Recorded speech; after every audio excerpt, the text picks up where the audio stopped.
ഈ വീഡിയോയിൽ നമുക്ക് ഇൻഷുറൻസ് കമ്പനിയുടെ റവന്യൂ അക്കൗണ്ട് എങ്ങനെയാണ് പ്രിപ്പയർ ചെയ്യുന്നതെന്ന് നോക്കാം. ഒരു ക്വസ്റ്റ്യൻ ഉണ്ട്, ആ ക്വസ്റ്റ്യൻ നമുക്ക് സോൾവ് ചെയ്യാം. ലാസ്റ്റ് വീഡിയോയിൽ റവന്യൂ അക്കൗണ്ട് എൻ്റെ ഫോമാറ്റും അതിനകത്ത് ഇൻക്ലൂഡ് ചെയ്യേണ്ട ഐറ്റത്തിനെ കുറിച്ചും പ്രിപ്പയർ ചെയ്യേണ്ട ഷെഡ്യൂളിനെ കുറിച്ചും എല്ലാം ഡിസ്കസ് ചെയ്തിട്ടുണ്ടായിരുന്നു. ഇവിടെ നമുക്കൊരു ക്വസ്റ്റ്യൻ സോൾവ് ചെയ്തെടുക്കാം. നമ്മുടെ ടെക്സ്റ്റ് ബുക്കിൽ നമ്മൾ ഫോളോ ചെയ്യുന്ന ടെക്സ്റ്റ് ബുക്കിൽ ഇല്ലസ്ട്രേഷൻ 3 ആണ് ഇവിടെ തന്നേക്കുന്നത്.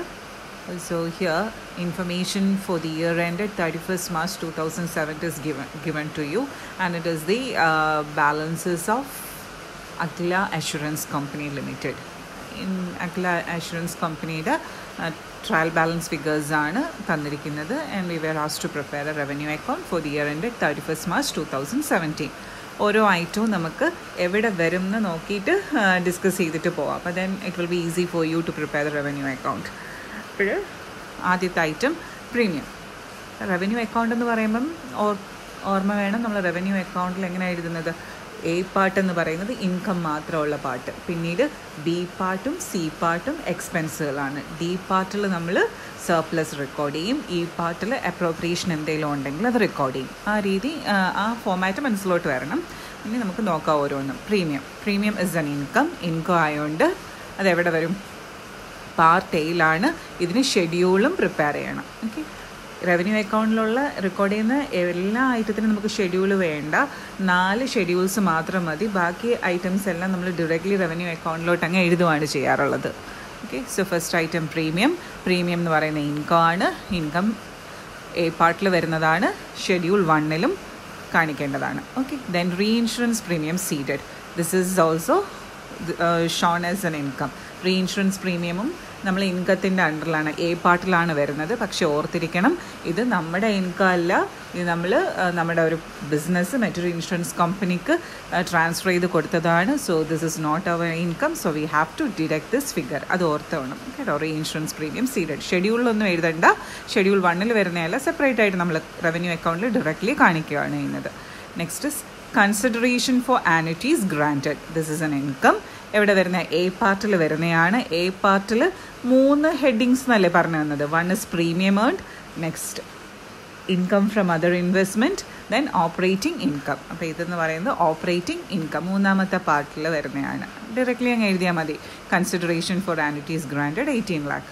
Next is annuities less reinsurance. ഈ ആനുറ്റീസ് എന്ന് പറയുന്നത് നമ്മുടെ ഇൻഷുറൻസ് കമ്പനിയുടെ ബെനിഫിറ്റ്സ് പെയ്ഡിൽ വരുന്നതാണ്. ഓക്കെ, ബെനിഫിറ്റ്സ് പെയ്ഡ് എന്ന് പറയുന്നത് എവിടെ പോകുന്നതാണ്? ഷെഡ്യൂൾ 4ൽ പോകുന്നതാണ്. സി പാർട്ടിൽ വരുന്നതാണ്. ആനുറ്റീസ് ലെസ് റീഇൻഷുറൻസ് എന്ന് പറയുന്നത് റവന്യൂ അക്കൗണ്ടിൽ സി പാർട്ടിൽ പോകുന്നതാണ്. അത് നമ്മൾ ഏത് ഷെഡ്യൂളിൽ കാണിക്കുകയും വേണം? ഷെഡ്യൂൾ 4 പ്രിപ്പയർ ചെയ്യുമ്പോൾ ഇൻക്ലൂഡ് ചെയ്യേണ്ട ഐറ്റവുമാണ്. ഓക്കെ, ഇനി അടുത്തത് ഇൻട്രസ്റ്റ്, ഡിവിഡൻഡ് ആൻഡ് റെൻറ്റ്. ഇതെല്ലാം ഇൻഷുറൻസ് കമ്പനിക്ക് റിസീവ് ചെയ്യുന്നതാണ്. ഇൻട്രസ്റ്റും ഡിവിഡൻറ്റും റെൻറ്റും എല്ലാം.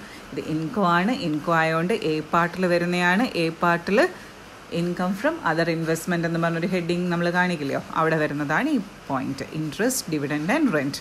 അടുത്തത് income tax on interest, dividend and rent. Income tax എന്ന് പറയുന്ന എക്സ്പെൻസ് ആണ്. എക്സ്പെൻസ് ബി പാർട്ടിലും എഴുതുന്നുണ്ട്, സി പാർട്ടിലും എഴുതുന്നുണ്ട്. ഇൻകം ടാക്സ് എന്ന് പറയുന്ന എക്സ്പെൻസ് ബി പാർട്ടിൽ വരുന്നതാണ്. ബി പാർട്ടിൽ നമ്മൾ കമ്മീഷനാണ് ആദ്യം എഴുതി തുടങ്ങുന്നത്. കമ്മീഷൻ, ഓപ്പറേറ്റിംഗ് എക്സ്പെൻസ് എഴുതും രണ്ടാമത്, പിന്നീട് പ്രൊവിഷൻ അതർ ദാൻ ടാക്സ്, പിന്നീട് ടാക്സ്. അപ്പോൾ ടാക്സ് ആയിട്ട് എഴുതേണ്ടതാണ് ഈ ഫിഗർ. ഓക്കെ, ബി പാർട്ടിലാണ് കാണിക്കേണ്ടത്. Next is commission. കമ്മീഷൻ എന്ന് പറയുന്നത് ഏതാണ്? എക്സ്പെൻസ് ആണ്. ബി പാർട്ടിൽ വരുന്ന എക്സ്പെൻസ് ആണ്, ബി പാർട്ടിലാണ് വരുന്നത്. ഇതിന് ഷെഡ്യൂൾ പ്രിപ്പയർ ചെയ്യണം. ഷെഡ്യൂൾ നമ്പർ 2ൽ ഉൾപ്പെടുത്തണം. ഷെഡ്യൂൾ പ്രിപ്പയർ ചെയ്തിട്ട് നെറ്റ് ഫിഗറാണ് നമ്മൾ റവന്യൂ അക്കൗണ്ടിലോട്ട് കൊണ്ടുപോകേണ്ടത്. Next is registration fee received is an income. Income ആയിട്ട് എ പാർട്ടിലാണ് വരുന്നത്. എ പാർട്ടിൽ എവിടെ വരും? അതർ ഇൻകം എന്ന് പറഞ്ഞൊരു ഹെഡില്ലേ? 3 മെയിൻ ഹെഡിങ്സ് ആണ് ഇൻകത്തിൻ്റെ അണ്ടറിൽ വരുന്നത്. അതിൽ അതർ ഇൻകത്തിൽ വരുന്നതാണ്. ഡയറക്റ്റ്ലി രജിസ്ട്രേഷൻ ഫീ റിസീവ്ഡ് എന്നങ്ങ് ഇതിൽ കാണിച്ചാൽ മതിയാവും. ഇനി അടുത്ത സറണ്ടേഴ്സ് എന്ന് പറയുന്നത് ബെനിഫിറ്റ്സ് പെയ്ഡിൽ വരുന്നതാണ്. ഓക്കെ, അതായത് എക്സ്പെൻസ് പാർട്ടാണ്. സി പാർട്ട് എക്സ്പെൻസ് 2 പാർട്ടുണ്ട്, ബിയും ഉണ്ട്, സി പാർട്ടും ഉണ്ട്. അപ്പോൾ സി പാർട്ടിൽ വരുന്നതാണ് സറണ്ടർ. ഇതിനകത്താണ് വരുന്നത്? ഏതിലാണ് കാണിക്കേണ്ടത്? ബെനിഫിറ്റ്സ് പെയ്ഡിൽ. ഇൻഷുറൻസ് കമ്പനി കൊടുക്കുന്ന ബെനിഫിറ്റാണ്. അതായത് ചില പോളിസി ഹോൾഡേഴ്സ് നേരത്തെ സറണ്ടർ ചെയ്യും അവരുടെ പോളിസി. അപ്പോൾ കൊടുക്കേണ്ട ബെനിഫിറ്റാണ് ഈ സറണ്ടർ എന്ന് പറയുന്നത്. സോ ഷെഡ്യൂൾ 4ൽ വർക്കിംഗ് ആയിട്ട് ചെയ്തിട്ട് ഫൈനൽ ഫിഗറെ നമ്മൾ എവിടോട്ട് കൊണ്ടുപോകുള്ളൂ? റവന്യൂ അക്കൗണ്ടിലോട്ട്. ഇപ്പോൾ സി പാർട്ടിൽ ഷെഡ്യൂൾ 4 വരുന്നത്. അടുത്ത റീഇൻഷുറൻസ് പ്രീമിയം ആക്സെപ്റ്റഡ്. പ്രീമിയമാണ്. പ്രീമിയം ആയതിൻ്റെ ഏത് പാർട്ടിലാണ് വരുന്നത്? ഇൻകത്തിൻ്റെ, അതായത് എ പാർട്ടിൽ വരുന്നതാണ്. എ പാർട്ടിൽ പ്രീമിയം ഏൺഡ് എന്ന് പറഞ്ഞ ഹെഡിങ്ങിൻ്റെ അണ്ടറിൽ വരേണ്ടതാണ്. ഷെഡ്യൂൾ 1 കാണിക്കില്ല, ഡയറക്റ്റ്ലി ഇത് നമുക്ക് പ്രീമിയം ഏൺഡിൻ്റെ അണ്ടറിൽ കാണിക്കാവുന്നതാണ്. ഓക്കെ. ഷെഡ്യൂൾ എയിൽ, പാർട്ട് എയിൽ. ഇനി അടുത്ത സാലറീസ് എന്താണ്? എക്സ്പെൻസ് അല്ലേ? എക്സ്പെൻസ് എന്ന് പറയുന്നത് ബി പാർട്ടിലും കാണിക്കും, സി പാർട്ടിലും കാണിക്കും. സാലറി എന്ന് പറയുന്നത് ബി പാർട്ടിൽ കാണിക്കണം. ബി പാർട്ടിൽ ഓപ്പറേറ്റിംഗ് എക്സ്പെൻസ് നമ്മൾ എഴുതിയില്ലേ? ഓപ്പറേറ്റിംഗ് എക്സ്പെൻസ് എന്ന് പറയുന്നത് ഏത് ഷെഡ്യൂളിൽ വരുന്നതാണ്? ഷെഡ്യൂൾ 3 ഉൾപ്പെടുത്തേണ്ടതാണ് സാലറീസ്. ബി പാർട്ടിൽ ഷെഡ്യൂൾ 3. ഡയറക്ടേഴ്സ് ഫീയും അതുപോലെ തന്നെ ബി പാർട്ടിൽ ഷെഡ്യൂൾ 3. ഓപ്പറേറ്റിംഗ് എക്സ്പെൻസ് ആണ് ഇതെല്ലാം. ഓഡിറ്റ് ഫീയും ബി പാർട്ടിൽ ഷെഡ്യൂൾ 3. ഓപ്പറേറ്റിംഗ് എക്സ്പെൻസ് ആണ് ഓഡിറ്റ് ഫീയും. അടുത്ത അതർ എക്സ്പെൻസും അത് തന്നെ ഓപ്പറേറ്റിംഗ് എക്സ്പെൻസ് ബി പാർട്ടിൽ ഷെഡ്യൂൾ 3 വരുന്നതാണ്. ഇനി ക്ലെയിംസ് ബൈ ഡെത്ത്. ക്ലെയിംസ് എന്ന് പറയുന്ന ബെനിഫിറ്റ് പെയ്ഡിൽ വരുന്ന ഒരു മെയിൻ ഐറ്റമാണ് ക്ലെയിംസ് ബൈ ഡെത്ത്. ഒരാൾ മരിക്കുമ്പോൾ അയാൾക്ക് കൊടുക്കേണ്ട claim. It should be shown in C part. C പാർട്ടിൽ വരുന്നതാണ് എക്സ്പെൻസ് ആണ്. സി പാർട്ടിൽ വരുന്ന എക്സ്പെൻസ് പിന്നീട് ഷെഡ്യൂൾ 4 ബെനിഫിറ്റ്സ് പെയ്ഡിനകത്താണ് ഇതെല്ലാം, ഈ ക്ലെയിംസും സറണ്ടേഴ്സും എല്ലാം ഉൾപ്പെടുത്തേണ്ടത്. ഓക്കെ. ഇനി അടുത്തത് claims by maturity of policy. അതും സെയിം തന്നെയാണ്. ക്ലെയിം കൊടുക്കാനുള്ളതാണ് ബെനിഫിറ്റ് പെയ്ഡിൽ.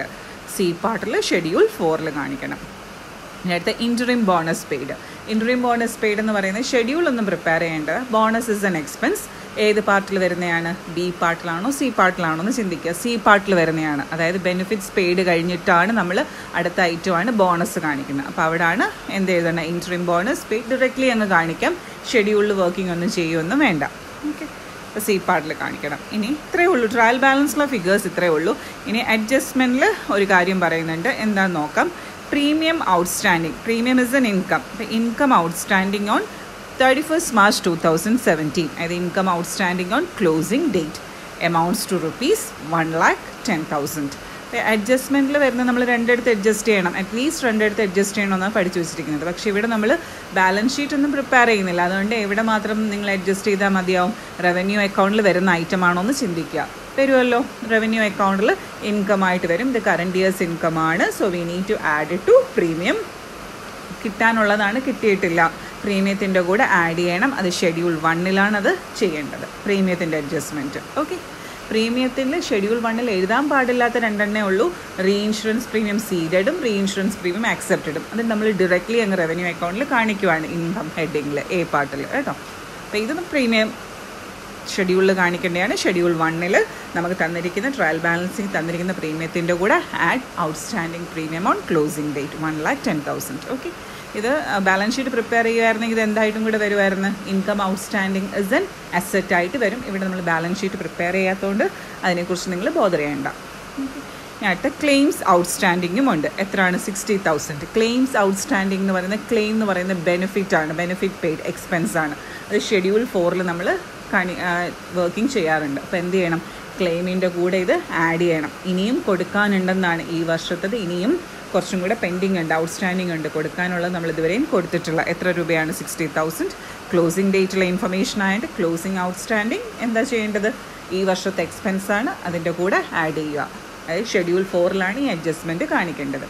നിങ്ങൾ ബാലൻസ് ഷീറ്റ് പ്രിപ്പയർ ചെയ്യുമായിരുന്നുണ്ടെങ്കിൽ ഇതെന്തായിട്ട് വന്നേനെ? എക്സ്പെൻസ് ഔട്ട്സ്റ്റാൻഡിങ് അല്ലേ? അതൊരു ലയബിലിറ്റി നമ്മൾ കൊടുക്കാനുണ്ട്, നമ്മുടെ ഒരു ബാധ്യതയാണ്. അപ്പോൾ ഇത്രയും കാര്യങ്ങൾ ആദ്യം മനസ്സിലാക്കുക. അപ്പം ഓരോ ഐറ്റംസും വായിച്ചിട്ട് നിങ്ങളത് എവിടെ വരും എന്ന് മനസ്സിലാക്കി.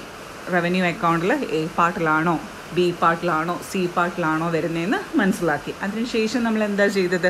ഇതിലേതിനൊക്കെയാണ് ഷെഡ്യൂൾ വേണ്ടതെന്നും നമുക്കറിയാം. ഷെഡ്യൂൾ വേണ്ടത് പ്രീമിയത്തിന് ഷെഡ്യൂൾ പ്രിപ്പയർ ചെയ്യണം. റീഇൻഷുറൻസ് പ്രീമിയത്തിനും വേണ്ട, ജസ്റ്റ് പ്രീമിയത്തിന് മാത്രം മതി ഷെഡ്യൂൾ 1. പിന്നീട് മറ്റ് 3 ഷെഡ്യൂൾസും കൂടെ വേണം. എക്സ്പെൻസുകൾക്ക് വേണ്ടിയുള്ള ഷെഡ്യൂൾ ഏതൊക്കെ മതി? കമ്മീഷന് ഷെഡ്യൂൾ 2, ഓപ്പറേറ്റിംഗ് എക്സ്പെൻസിന് ഷെഡ്യൂൾ 3, പിന്നീട് ബെനിഫിറ്റ്സ് പെയ്ഡിന് ഷെഡ്യൂൾ 4. ബെനിഫിറ്റ്സ് പെയ്ഡിലാണ് നമ്മൾ എന്തൊക്കെ റെക്കോർഡ് ചെയ്യുന്നത്? ക്ലെയിംസും സറണ്ടേഴ്സും ഒക്കെ റെക്കോർഡ് ചെയ്യുന്നത്, ആനുവിറ്റീസും ഒക്കെ റെക്കോർഡ് ചെയ്യുന്നത് അവിടെയാണ്. ഇത്രയും കാര്യങ്ങൾ ഓർത്തോണം. അപ്പോൾ നമുക്കിവിടെ ഏതൊക്കെ ഷെഡ്യൂൾ പ്രിപ്പയർ ചെയ്യണം? നമ്മൾ മാർക്ക് ചെയ്തിട്ടുണ്ടല്ലോ. ഷെഡ്യൂൾ 1 പ്രിപ്പയർ ചെയ്യണം. പിന്നീട് ഷെഡ്യൂൾ 2 ഉണ്ട്, ഷെഡ്യൂൾ 3 ഉണ്ട്. അഡ്ജസ്റ്റ്മെൻറ്റും കൂടെ അഡ്ജസ്റ്റ്മെൻറ്റ് തന്നിരിക്കുന്ന എന്തെങ്കിലും ഷെഡ്യൂളിലോട്ട് വരുന്നുണ്ടോ എന്നും കൂടെ ശ്രദ്ധിച്ചോണം. വരുന്നുണ്ടല്ലോ. ഇവിടെ ഷെഡ്യൂൾ 1 ഉൾപ്പെടുത്തേണ്ട ഒരു അഡ്ജസ്റ്റ്മെൻറ്റ് ഫിഗർ ഉണ്ട്, ഷെഡ്യൂൾ 4 ഉണ്ട്, ക്ലെയിംസ് ഔട്ട്സ്റ്റാൻഡിംഗും ഉണ്ട്. ഇനി നമുക്ക് ആദ്യം ഷെഡ്യൂൾസ് അങ്ങ് കംപ്ലീറ്റ് ചെയ്യാം. 4 ഷെഡ്യൂൾസും വേണമല്ലോ, അപ്പോൾ 4 നമുക്ക് പ്രിപ്പയർ ചെയ്യാം. ആദ്യം നമ്മൾ ഇൻകത്തിൻ്റെ ഷെഡ്യൂളാണ്. അത് schedule 1 premium receive during the year. അത് ട്രയൽ ബാലൻസിൽ തന്നിരിക്കുന്ന ഫിഗർ എഴുതി. പിന്നീട് എന്തെങ്കിലും അഡ്ജസ്റ്റ് ചെയ്യാനുണ്ടോ? അഡ്ജസ്റ്റ്മെൻറ്റിൽ ഒരെണ്ണവും കൂടെ പറയുന്നുണ്ട്. ഏതാണ്? ഔട്ട്സ്റ്റാൻഡിംഗ് പ്രീമിയം ഈ വർഷത്തതാണ്. So we need to add it. So 62 lakh plus 1,10,000 is 63,10,000 rupees. Reinsurance premium സീഡഡും റീഇൻഷുറൻസ് പ്രീമിയം അക്സെപ്റ്റഡും ഷെഡ്യൂളിനകത്ത് കാണിക്കില്ല. നമ്മൾ ഡയറക്റ്റ്ലി അത് റവന്യൂ അക്കൗണ്ടിൽ പ്രീമിയം ഹെഡിങ്ങിൻ്റെ അടിയിൽ കാണിക്കും.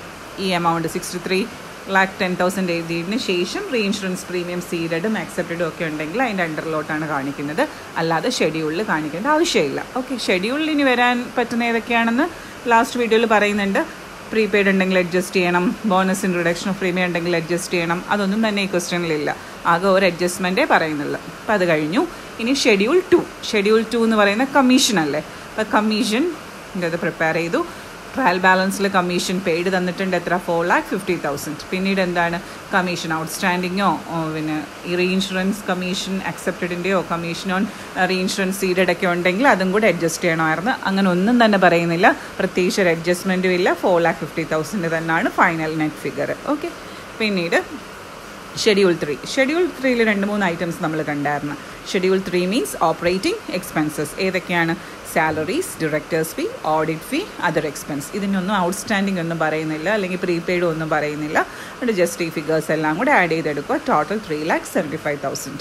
അപ്പോൾ ഇതാണ് നമ്മൾ ഓപ്പറേറ്റിംഗ് എക്സ്പെൻസ് എന്ന് പറഞ്ഞ് റവന്യൂ അക്കൗണ്ടിലോട്ട് പോസ്റ്റ് ചെയ്യേണ്ട ഫിഗർ. ഓക്കെ, ഇനി ഒരു ഷെഡ്യൂളും കൂടെ അല്ലേ ഉള്ളൂ. ഏതാണ്? ഷെഡ്യൂൾ 4 ബെനിഫിറ്റ്സ് പെയ്ഡിലാണ് ഈ ക്ലെയിംസ് ഒക്കെ കൊടുക്കുന്നത് വരുന്നത്. ഓക്കെ, ഇപ്പോൾ ഇൻഷുറൻസ് ക്ലെയിം ബൈ ഡെത്ത് തന്നിട്ടുണ്ട് 22 lakh. പിന്നീട് നമ്മുടെ അഡ്ജസ്റ്റ്മെൻറ്റിൽ ആഡ് ഔട്ട്സ്റ്റാൻഡിംഗ് ഉണ്ട്. ഔട്ട്സ്റ്റാൻഡിംഗ് ക്ലെയിം 60,000 രൂപയും കൂടെ കൊടുക്കാനുണ്ടെന്ന് പറയുന്നത്. അങ്ങനെ total claim by death 22,60,000 rupees. ഇത് കൂടാതെ ക്ലെയിം ബൈ മെച്യൂരിറ്റി പേ ചെയ്യാനുണ്ട്, ആനുറ്റീസ് ഉണ്ട്, സറണ്ടേഴ്സ് ഉണ്ട്. ഇത് കൺസിഡറേഷൻ ഫോർ ആനുറ്റീസ് ഗ്രാൻഡഡ് അല്ല, ഇത് ആനുറ്റീസ് ആണ്. ആനുറ്റീസ് എന്ന് പറയുന്ന ഒരു ക്ലെയിമാണ്. നമ്മൾ പോളിസിയൊക്കെ മെച്യൂർ ആകുമ്പോൾ കൊടുക്കേണ്ടതാണ് ആനുറ്റീസ്. അപ്പോൾ ഇത്രയും കാര്യങ്ങളുണ്ടായിരുന്നു. അങ്ങനെ ടോട്ടൽ ബെനിഫിറ്റ്സ് പെയ്ഡ് എത്ര വന്ന്? 53,10,000 rupees. നമുക്ക് ഷെഡ്യൂൾസിൻ്റെ വർക്കിങ്സ് എല്ലാം നമ്മൾ ചെയ്ത് കഴിഞ്ഞു. നെറ്റ് ഫിഗറും കാൽക്കുലേറ്റ് ചെയ്തു. ഇനി നമുക്ക് എന്ത് ചെയ്യാം? റവന്യൂ അക്കൗണ്ട് പ്രിപ്പയർ ചെയ്യാം. എങ്ങനെ എഴുതേണ്ടത്? Form A RA means revenue അക്കൗണ്ടിൻ്റെ ഷോർട്ട് ഫോമാണ് RA. Revenue account for the year ended 31st March 2017. Particular column, schedule number note ചെയ്യാൻ ഒരു column, current year's figure, previous figure, just ആ ഫോമാറ്റ് നമ്മൾ follow ചെയ്യുന്ന അറിയിക്കാൻ വേണ്ടി ഒരു കോളം പ്രൊവൈഡ് ചെയ്തിരുന്നാൽ മതിയാവും. അവിടെ ഒന്നും റെക്കോർഡ് ചെയ്യാനായിട്ട് ഉണ്ടാവില്ല. നമുക്ക് സ്റ്റാർട്ട് ചെയ്യാം. ആദ്യം നമ്മൾ ഏതാണ് ഫില്ല് ചെയ്ത് പോകേണ്ടത്? ഇൻകം 3 ഹെഡിങ്ങിലായിട്ടാണ് നമ്മൾ കാണിക്കുന്നത്. ഒന്ന് പ്രീമിയം ഏൺഡ് എന്നുള്ള കാറ്റഗറിയിൽ നിന്ന് വരുന്ന ഇൻകം, പിന്നീട് അതർ ഇൻവെസ്റ്റ്മെൻറ്റ് ഇൻകം, പിന്നീട് അതർ ഇൻകം ഫ്രം ഇൻവെസ്റ്റ്മെൻറ്റും അതർ ഇൻകം. ഇങ്ങനെ 3 പാർട്ടിലായിട്ടാണ് വരുന്നത്. അത് ഓർത്ത് വെച്ചിരിക്കുക. ഇപ്പം ഇൻകം എഴുതിയില്ലെങ്കിലും ഒന്നുമില്ല, നിങ്ങൾക്ക് അങ്ങ് സ്റ്റാർട്ട് ചെയ്യാം. പ്രീമിയം ഏൺഡ് ഇൻകത്തിൻ്റെ അണ്ടറിൽ 3 എണ്ണം വരും. ഇതൊക്കെയാണ്. അപ്പോൾ പ്രീമിയം ഏൺഡിൽ വരുന്ന ഏതൊക്കെയാണ്? പ്രീമിയത്തിൻ്റെ ഫൈനൽ ഫിഗർ കണ്ടുപിടിക്കാൻ വേണ്ടി നമ്മൾ ഷെഡ്യൂൾ നമ്പർ 1 പ്രിപ്പയർ ചെയ്തിട്ടുണ്ട്. അവിടെ നിന്നുള്ള ഫിഗർ ഇങ്ങോട്ട് കൊണ്ടുവരിക. 63,10,000 rupees. ഇനി അടുത്തത് റീഇൻഷുറൻസ് പ്രീമിയം സീഡഡോ ആക്സെപ്റ്റഡോ ഉണ്ടോ എന്ന് നോക്കുക. ക്വസ്റ്റ്യനിൽ 2 തന്നിട്ടുണ്ട്. റീഇൻഷുറൻസ് പ്രീമിയം സീഡഡ് നമുക്ക് കിട്ടിയ പ്രീമിയം നമ്മൾ യൂസ് ചെയ്യാതെ അത് മറ്റൊരു ഇൻഷുറൻസ് കമ്പനിക്ക് കൈമാറുകയാണ് ചെയ്യുന്നത്. അതുകൊണ്ട് നമുക്ക് ഈ റിസീവ് ചെയ്ത പ്രീമിയത്തിൽ നിന്നും ഈ പ്രീമിയം കുറയ്ക്കണം. ഇൻകം അത്രയും കണ്ട് കുറയും. കാരണം നമ്മൾ ഈ എമൗണ്ട് മറ്റൊരു ഇൻഷുറൻസ് കമ്പനിയിലേക്ക് ട്രാൻസ്ഫർ ചെയ്ത് കൊടുക്കും. അതുകൊണ്ടാണ് റീഇൻഷുറൻസ് പ്രീമിയം സീഡഡ് മൈനസ് ചെയ്യുക. പിന്നീട് റീഇൻഷുറൻസ് പ്രീമിയം ആക്സെപ്റ്റഡ് എന്ന് പറഞ്ഞാൽ നമുക്ക് ഇങ്ങോട്ട് വേറെ കമ്പനി അവരുടെ ബിസിനസ് നമ്മളിലേക്ക് തന്നു. അങ്ങനെ അവർക്ക് കിട്ടിയ പ്രീമിയം നമുക്ക് ഫൈനലി എത്തിച്ചേരും. അതുകൊണ്ട് ആ പ്രീമിയത്തിന് ആഡ് ചെയ്യുക. റീഇൻഷുറൻസ് പ്രീമിയം ആക്സെപ്റ്റഡ് ആഡ് ചെയ്യുക. പിന്നീട് അത് തീർന്നു. പ്രീമിയം ഏൺഡ് എന്നുള്ള ഹെഡിങ് കഴിഞ്ഞു. ഇനി ഇൻകം ഫ്രം ഇൻവെസ്റ്റ്മെൻറ്റ് ഏതെങ്കിലും പറഞ്ഞിട്ടുണ്ടായിരുന്നോ? ഒരു ഐറ്റം തന്നിട്ടുണ്ടായിരുന്നു. ഇൻട്രസ്റ്റ് 1,60,000. ഇൻട്രസ്റ്റ് ഡിവിഡൻറ്റ് അങ്ങനെയാണ് പറയുന്നുണ്ടായിരുന്നോ? Interest dividend and rent. അതാണ് എല്ലാം കൂടെ ഒരുമിച്ചാണ് പറഞ്ഞിരുന്നത്. അതാണ് ഞാൻ ഇവിടെ എഴുതിയിരിക്കുന്നത്. ഇൻട്രസ്റ്റ് ഡിവിഡൻറ്റ് ആൻഡ് റെൻറ്റ് എന്ന് എഴുതാൻ മറന്നുപോയതാണ്, വിട്ടുപോയതാണ്. ഓക്കെ, വേറെ ഒരു ഇൻകം ഫ്രം ഇൻവെസ്റ്റ്മെൻറ്റും ഈ ക്വസ്റ്റ്യനിൽ തന്നിട്ടില്ല. പിന്നീട് എന്താ നോക്കേണ്ടത്, വേറെ ഏതെങ്കിലും ഈ മുകളിൽ എഴുതിയ ഇത്രയും ഇൻകം കൂടാതെ മറ്റെന്തെങ്കിലും ഇൻകം ഉണ്ടെങ്കിൽ അത് അതർ ഇൻകത്തിൽ എഴുതണം. ഏതുണ്ട്?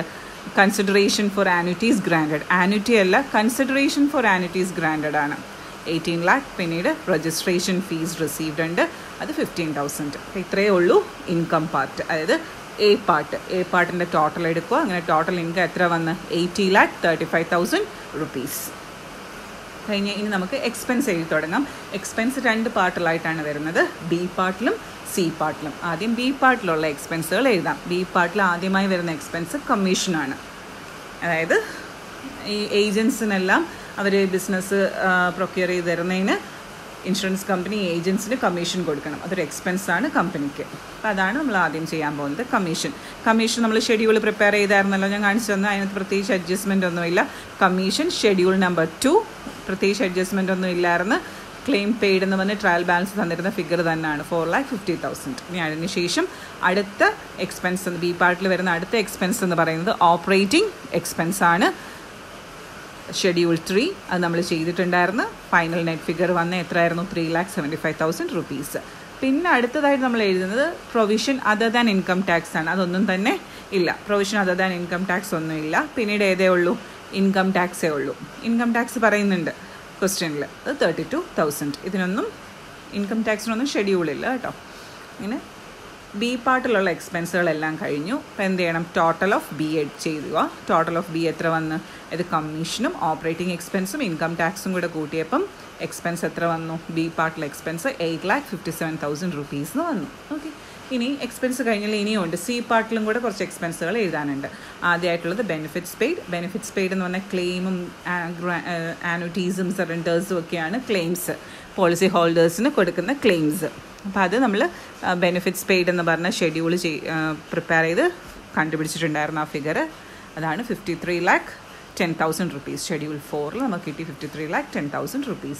ഇനി ബെനിഫിറ്റ്സ് പെയ്ഡ് കഴിഞ്ഞിട്ട് വരുന്ന ഐറ്റം ബോണസ് ആണ്. ബോണസ് എന്തെങ്കിലും ഉണ്ടോ? അത് ക്വസ്റ്റ്യനിൽ പറഞ്ഞിട്ടുണ്ടായിരുന്നു, ഇൻറ്ററിം ബോണസ് ഉണ്ടെന്ന് 80,000. അതിന് ഷെഡ്യൂളൊന്നുമില്ല, ഡയറക്റ്റ്ലി നിങ്ങൾക്ക് അങ്ങ് എഴുതാം. മറ്റൊരു ഇൻഫർമേഷനും ഇല്ല, വേറെ ഒരു ബോണസും ഇല്ല. ക്യാഷ് ബോണസോ റെവഷണറി ബോണസോ ബോണസ് ഇൻ റിഡക്ഷൻ ഓഫ് പ്രീമിയോ ഒന്നും തന്നെയില്ല. തന്നിരിക്കുന്ന ഇൻഫർമേഷനെല്ലാം നമ്മൾ പോസ്റ്റ് ചെയ്ത് കഴിഞ്ഞു. ഓക്കെ, ഇനി ടോട്ടൽ ഓഫ് സി എടുത്തു. അതായത് ബെനിഫിറ്റ്സ് പെയ്ഡും ഇൻറ്ററിം ബോണസും കൂടെ ആഡ് ചെയ്തെടുക്കുന്നതാണ് ടോട്ടൽ ഓഫ് സി. ഇവിടെ 53,90,000 rupees. നമ്മൾ ടോട്ടൽ ഇൻകം നമ്മുടെ കയ്യിൽ കിട്ടി, ടോട്ടൽ എക്സ്പെൻസുകളും കിട്ടിക്കഴിഞ്ഞു. ഇനി നമുക്ക് എന്ത് കണ്ടുപിടിക്കാം? സർപ്ലസ് ഉണ്ടോ എന്ന് മനസ്സിലാക്കാം. സർപ്ലസ് എങ്ങനെയാണ് മനസ്സിലാവുന്നത്? ഇൻകത്തിൽ നിന്നും എക്സ്പെൻസിനെ കുറയ്ക്കുക. Surplus is the excess of income over expenditure. അപ്പോൾ കണ്ടുപിടിക്കാം സർപ്ലസ്. അതായത് ടോട്ടൽ ഓഫ് ഇൻകം എന്ന് പറയുന്നത് 80,35,000 നിന്നും ഈ എക്സ്പെൻസുകൾ കുറയ്ക്കുക. എക്സ്പെൻസ് കുറയ്ക്കുമ്പോഴത്തേക്കും നമുക്ക് എത്ര കിട്ടും? 17,88,000 rupees കിട്ടും. Okay, so surplus came to 17,88,000 rupees. ഇനി ഇതിന് അപ്രോപ്രിയേഷൻ, ഇത് എന്ത് ചെയ്യണം? ഫ്യൂച്ചർ ഇപ്പം നമ്മൾ അപ്രോപ്രിയേഷൻ ഒന്നും പറയുന്നില്ല, ഇവിടോട്ട് ഈ റിസോർവിലോട്ട് മാറ്റുന്നൊന്നും പറയുന്നില്ല. അതുകൊണ്ട് നമുക്കിത് ഫ്യൂച്ചർ അപ്രോപ്രിയേഷന് വേണ്ടി നീക്കി വെച്ചിരിക്കാം. അതാണ് ഇതിൽ നിന്ന് 17,88,000 എടുത്തിട്ട് ഫ്യൂച്ചർ അപ്രോപ്രിയേഷനിലോട്ട് മാറ്റി വെച്ചിരിക്കുവാണ്. ഇത്രയേ ഉള്ളൂ. ഇപ്പോൾ റവന്യൂ അക്കൗണ്ട് നമ്മൾ പ്രിപ്പയർ ചെയ്ത് കഴിഞ്ഞു. അപ്പോൾ റവന്യൂ അക്കൗണ്ട് വളരെ സിമ്പിളാണ്. ഇതിനകത്ത് എന്ത് മാത്രമേ ഉള്ളൂ? ഇൻഷുറൻസ് ഫണ്ടുമായിട്ട് റിലേറ്റ് ചെയ്ത് വരുന്ന ഇൻകവും എക്സ്പെൻസും റെക്കോർഡ് ചെയ്യും. 3 പാർട്ടായിട്ടാണ് റെക്കോർഡ് ചെയ്യേണ്ടത്, ഇൻകത്തിനെയും എക്സ്പെൻസിനെയും. എ പാർട്ട് എന്ന് പറയുന്ന ഇൻകം മാത്രം റെക്കോർഡ് ചെയ്യുന്നു. ബി പാർട്ടിലും സി പാർട്ടിലും നമ്മൾ എക്സ്പെൻസുകളെ റെക്കോർഡ് ചെയ്യുന്നു. Then we will find surplus by comparing income with expenditure. Okay. പിന്നീട് ഇതിൻ്റെ വർക്കിംഗിൻ്റെ ഭാഗമായിട്ട് 4 ഷെഡ്യൂൾസാണ് പ്രിപ്പയർ ചെയ്യേണ്ടത്. one is schedule for premium, that is for അതൊരു ഇൻകത്തിന് റിലേറ്റ് ചെയ്യുന്ന ഒരു ഷെഡ്യൂളാണ്. ബാക്കി 3 എണ്ണവും എക്സ്പെൻസുമായിട്ട് ബന്ധപ്പെട്ട ഷെഡ്യൂൾസാണ്. അതായത് commission schedule 2, then schedule 3 is operating expense and schedule 4 is benefits paid. അപ്പോൾ ബെനിഫിറ്റ്സ് പെയ്ഡിൽ വരുന്നതെല്ലാം എപ്പോഴും ഓർത്തിരുന്നോണം ക്ലെയിമുകളാണ്. അതായത് പോളിസി മെച്യൂർ ചെയ്യുമ്പോഴോ അല്ലെങ്കിൽ സറണ്ടർ ചെയ്യുമ്പോഴോ ഒക്കെ കൊടുക്കേണ്ട ക്ലെയിംസ് ആണ് ബെനിഫിറ്റ്സ് പെയ്ഡിൽ വരുന്നത്. ഓക്കെ, ഇനിയിപ്പോൾ തന്നെ ഇതൊന്ന് വർക്കൗട്ട് ചെയ്യുക. ഇല്ലുസ്ട്രേഷൻ 3 ആണ്. അതിനുശേഷം നിങ്ങൾ നിങ്ങളുടെ ടെക്സ്റ്റ് ബുക്കിൽ പ്രാക്ടിക്കൽ പ്രോബ്ലം 3 കൂടെ വർക്കൗട്ട് ചെയ്ത് നോക്കുക. അപ്പോൾ നിങ്ങൾക്ക് ഒരുവിധം നിങ്ങൾ ക്ലിയർ ആവും റവന്യൂ അക്കൗണ്ട് പ്രിപ്പറേഷനിൽ. Okay, thank you.